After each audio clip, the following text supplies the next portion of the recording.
Okay, so in this tutorial I'm going to do a fruit still life, but it actually put some vegetables in there. So this is just a guide so you can get ideas on how to go about drawing fruit textures, really, because it's really just a display or still life of simple forms. The only thing that will distinguish them are the details and the textures, really. So drawing fruits and vegetables, just still life in general, is a good way to give yourself practice on distinguishing subjects with form, with different details and texture, right? But as I said, primarily they're all basic forms, so I want to make sure that I distinguish them in that sense. Perhaps the one that would be easiest to distinguish is the banana, because it has a block-like form. So you can see the different planes. It's almost like something like this. You know, in forms that are block-like, it's easier to distinguish. It's easy to convey their volume because the sides are easily distinguished and separated. Right? Now, with the banana, there are different ways you can shade it, and that's one thing you should also experiment with. You can use lines that go around the form. So, for example, using this simple shape again, you know, you could use lines that actually go with the form. And those can be pretty interesting as well. You know, and as I had mentioned before, you want to be careful of using lines that will create a texture you didn't intend. So, for example, you could use short, choppy lines on something like kiwi, okay, but it may not necessarily work on an apple unless you do it the right way, because it can make it seem as if it's furry when that's not what you intend. So there's a variety of fruit here: peach, orange, orange that's cut. So you can see how I would handle the cross section. Grapes, an apple, kiwi fruit here, a peach, another banana. Here I just slipped in a little onion and like a garlic, and just different things so you can see how I handle the different textures, by the same time reinforcing the volume of the basic shape. Unfortunately, all these have very basic shapes. You know, you can see a spherical form dominates almost all of them, except for the banana where it's a block-like form. Alright, so where could we start? Well, start with the grapes, because there's a whole bunch of them. Now, with the grapes, it's pretty tricky because, you know, for a spherical form, if light is shining down like this, then the value pattern on a sphere is something like this. You know, it's almost, because it's like this, separation of light and shadow, right? And this line is the shadow border. This is where the shadow begins, and everything else is in shadow. But I didn't draw a line here, okay? Now, at this point is where you see the shadow border. The shadow is strongest at this point where the light and shadow meet, because this is the we're implying that this is the reflected light area, okay? So it's like that. Now, this is the general value pattern on a sphere or a round form. Now with a grape, because of the texture of a grape, it doesn't really reveal that as easily, okay? You don't really see this value pattern when you look at the grapes. However, for your drawing's sake, you will draw it as if you can see it like that. See? So this is where a drawing is important, because you have to sometimes draw what will create the illusion of reality and not literal reality. Because if you draw it the way it appears, it may not seem realistic. In drawing, in painting, it's a little different. Alright, so I'll show you what I mean. I'm going to draw them as if I can see the value pattern, but I'm going to treat them a little differently. So for one grape, this is the value pattern I'm following. It's going to be somewhat like that,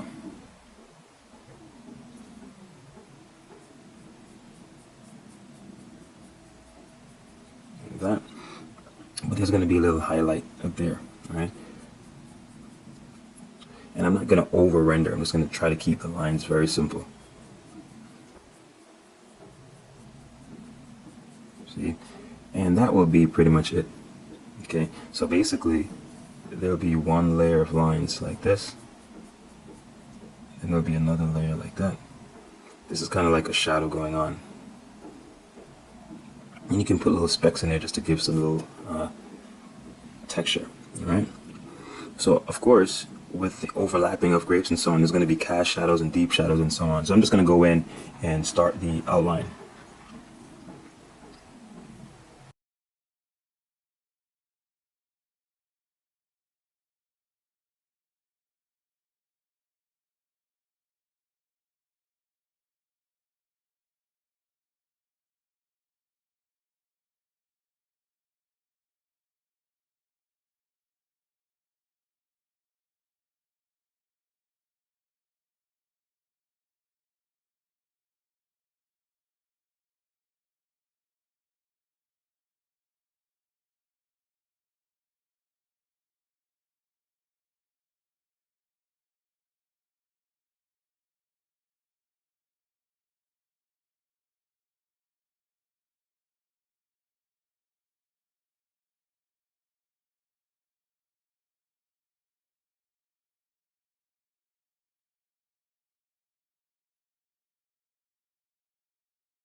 Okay, so the outline is pretty much done. So now we're going to go in and start rendering the grapes. Now, to give it some depth as well, we're going to make sure that the in-between areas are treated pretty dark. See, so this helps to create a sense of depth as well. All right, and that's how we'll treat the little in-between spaces. You know, and it's good to not shade it in as a solid black, because it gives the impression that some information is still visible and there's specks of light. Light can still get in there. As dark as it is, you can still make out certain things. And that's what the little, cross hatching will create instead of just shading it totally black. All right, so now we're going to go in and start shading some of these grapes. And another thing is, it depends on the level of detail. Now you can choose to render the grapes in a very detailed way, or you may not want to. So it's really up to you how much rendering you want. You just want to do enough at least to create a sense of volume and detail, right? That you can identify that those are grapes, and also that you can sense that they're full, right? So like for example here, it's being overlapped, so that means there should naturally be a cast shadow onto it. It should be cast shadow onto it from the grape that overlaps it. So for example, all in these areas where grapes are overlapped, there should be some cast shadow on them. Of course, we're assuming that the light source is coming from this direction. So cast shadows are going to be cast to the lower left, right?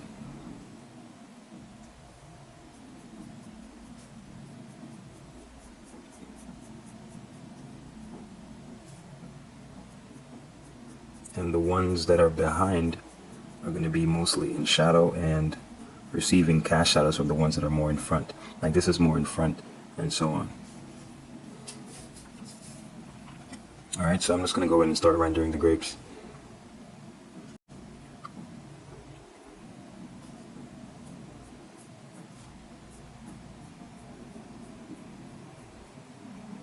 And notice I'm using forms that accentuate the cross contour of the grape. See, it gives it that round, because there's a difference between, see, two circles like this, rendering one like this, as opposed to rendering it like this. See, you could use both, but obviously this definitely makes the form seem rounded. See that? Instead of something like this. You know.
All right, so that's a general idea. So notice that I just use 2 layers of values. I draw the shape, then I put in this layer of strokes, and then I just put in another that goes in the opposite direction. So I'm going this way, and then I go this way, and then I sweep with another layer like that. And then I go in and deepen one side of the grape. So in other words, the contour that's in shadow, I make darker. Then I may put in a 3rd layer just like this. And then that's it. You know, you can even put in little specks, stipples if you want to accentuate a sense of texture, but that's just it.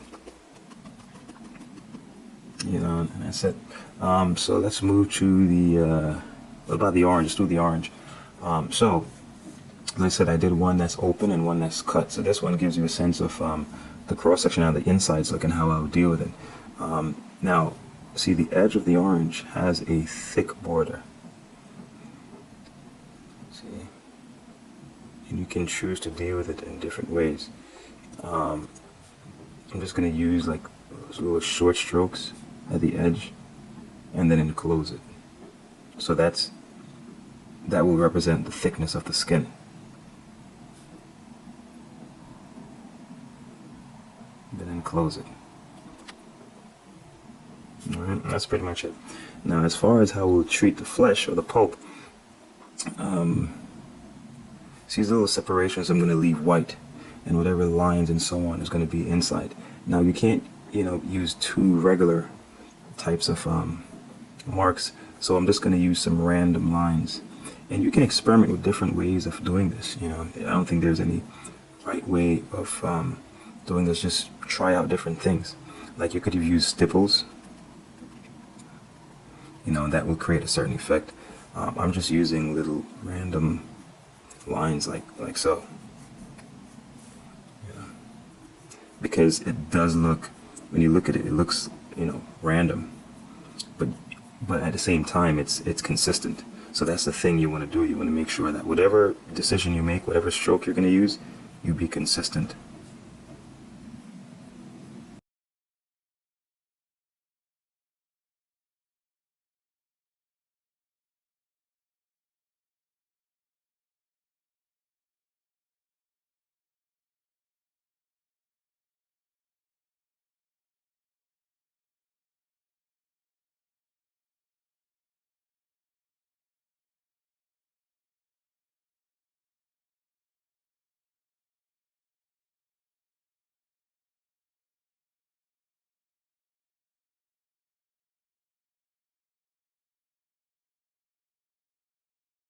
This is kind of like behind.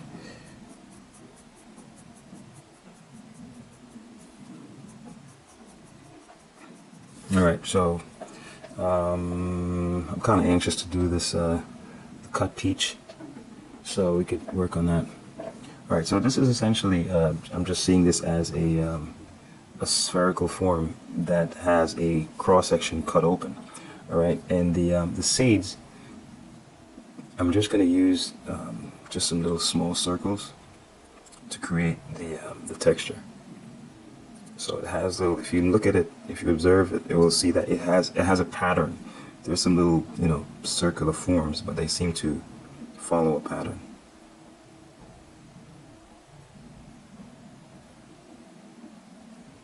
So I'm pretty much just drawing a form like that. And I'm thinking of the volume in this way. All right, and then I just fill it in. So the line is bold at the edges. And you look at the peach, in this area, it's almost like you see a line like this. So I'm just having little radiating strokes.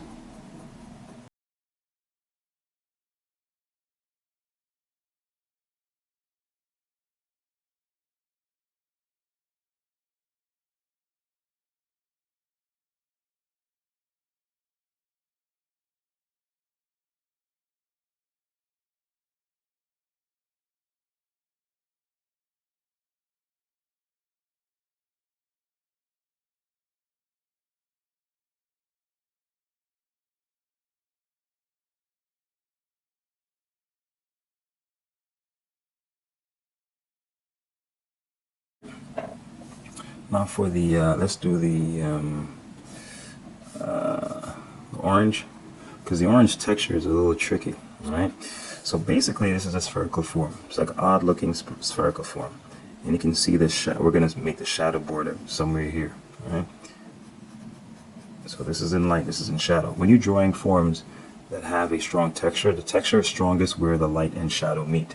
So along this area is where you'll have the strongest presence of texture. You'll sense the texture strongest here because of the interaction of the light and shadow. And here is too bright and here is too dark. So here is the best area where the texture will form. This is in general. Right, so how are we going to treat the texture of the orange? Well, you can experiment with whatever ways you're comfortable. I'm just going to use, you can use stipples. I'm just going to use short, choppy little marks, something like these.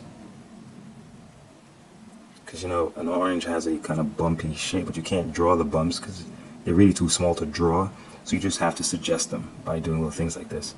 So for example, I could, you know, just lay in some lines to separate, you know, the light from shadow. Now that that is done, then I can go in and start laying in the little bumpy marks.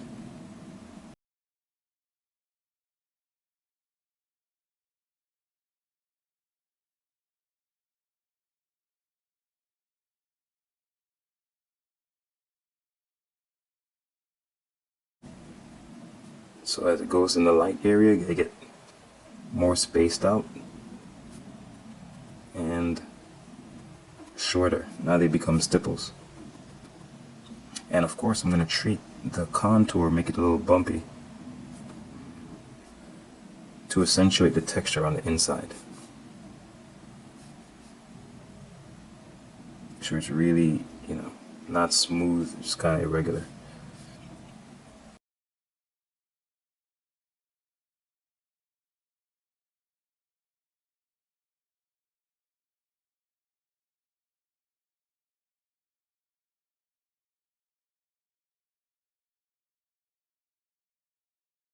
Notice that the lines are the little marks are going around it. So this is the orange.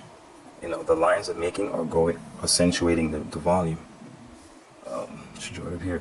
Yeah, this is the orange. The lines are going around, so they're like this. They're not just random, going in all kinds of directions. Okay.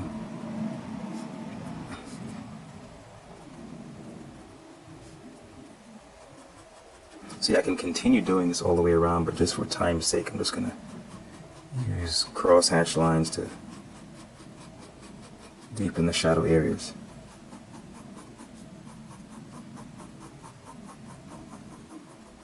Okay. Now, let's do an apple. Here's the apple. It's a cast shadow. Same thing with down here. You just use, horizontal strokes. This will accentuate your mass and that you're sitting on the surface. All right. So with the apple, it's pretty much similar to how we treat the peach. So with this, I'm not trying to have the texture be as strong as with the orange. You see, and what I did here definitely distinguishes the texture of the orange from this. So with the apple, it's really smooth and shiny. So I've got to make sure that it's not as textured as this. All right. So I'm just going to use a very soft lines and continuous lines, and try not to make it too choppy. Because the longer the lines, the smoother the texture that will be implied.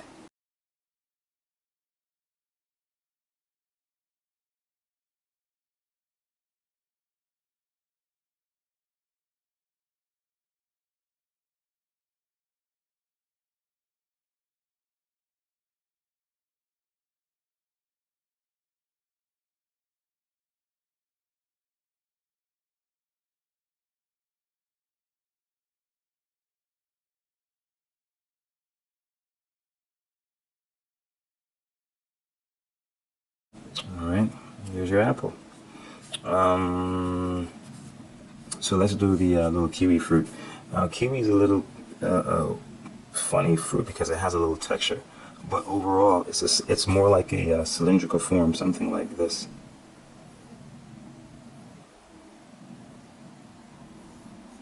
That's essentially the volume. Okay, so you keep that in mind. Just like that. So I'm just going to treat it just like I would any cylindrical form. All right. But the difference is, it has a little. See, in this area is going to be really dark because of the overlapping of the fruit in front. So it has little hairy forms, hairy textures. So I'm just going to do something like this, that will accentuate that.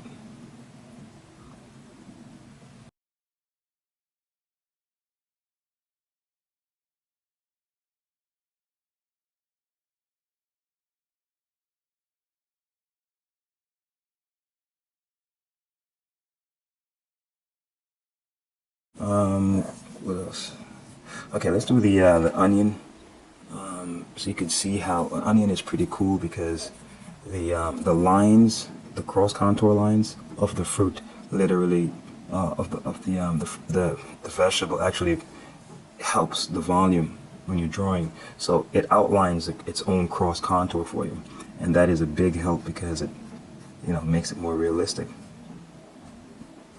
Because conveying the three-dimensionality of a form is difficult when you can't see lines that help to accentuate that form. For example, that's why the nose is somewhat difficult to draw, because there's no edge or line that's outlining its cross contour like the eyes or lips. See, so essentially I'm just following the lines that it naturally displays, and that alone takes care of the volume. Well, it does a lot to take care of the volume. See, what I'm doing now is just darkening the area in shadow. See, the area in light is kept light, and the area in shadow is deepened.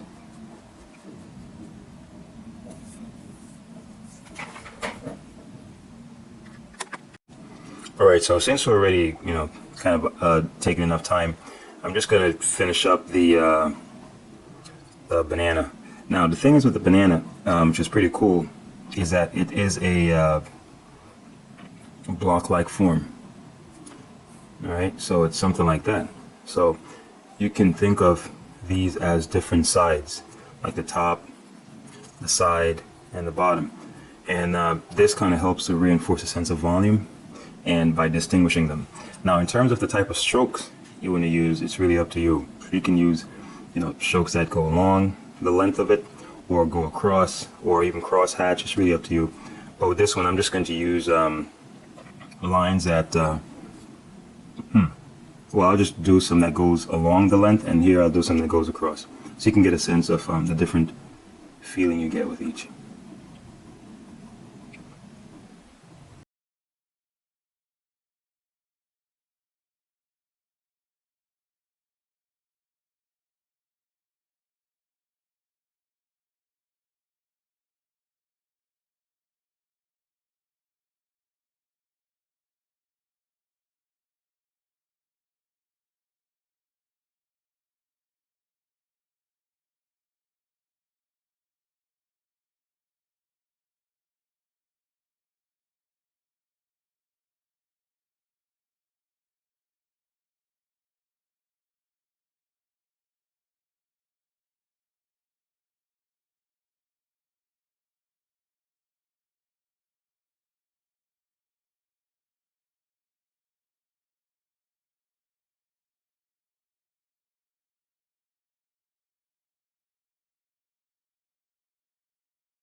That's pretty much it.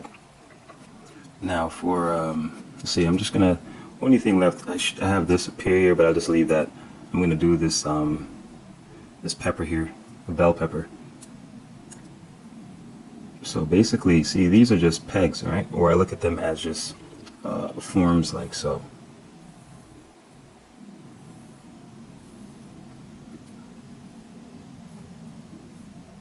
See, so basically the form is going top to bottom, bottom to top, and from left to right, and right to left. And that's essentially the way I envision this. Or you can think of it as a cylindrical form that's like this, if that helps. So you're going from outside, and it gets lighter as it goes inside. From outside, and it gets lighter as it gets inside. See, and this is just using long strokes that goes along the length of it, and I can even go across. See?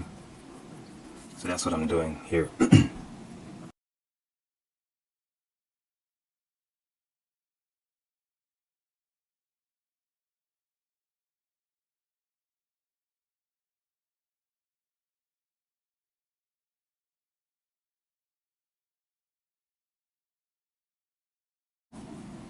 So the little stem I'm just treating like a cylinder. Cylindrical form. And that's it. And then, after I put that first layer in, now I can go in and, you know, deepen the areas that are in shadow. See?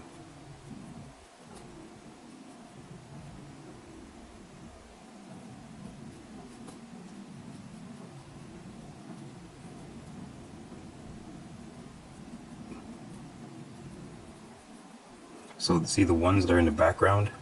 I'm just shading them in really dark because they're behind. Now strengthen the contour over here because it's on the shadow side, so it's a lot deeper.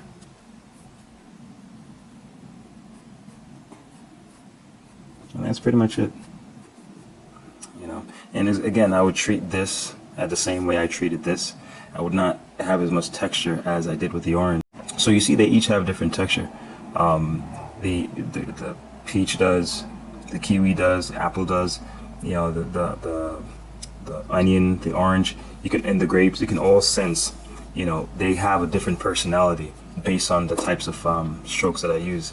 And that's the key thing, you know, they're all based on basic shapes, basic forms. Actually, most of them are just based on spherical forms. Some are block-like forms, or a cylindrical form, but they're all based on basic forms. And it's just the details and the texture, the types of strokes that I use, that brings out the character of each fruit or vegetable or different object that I'm drawing.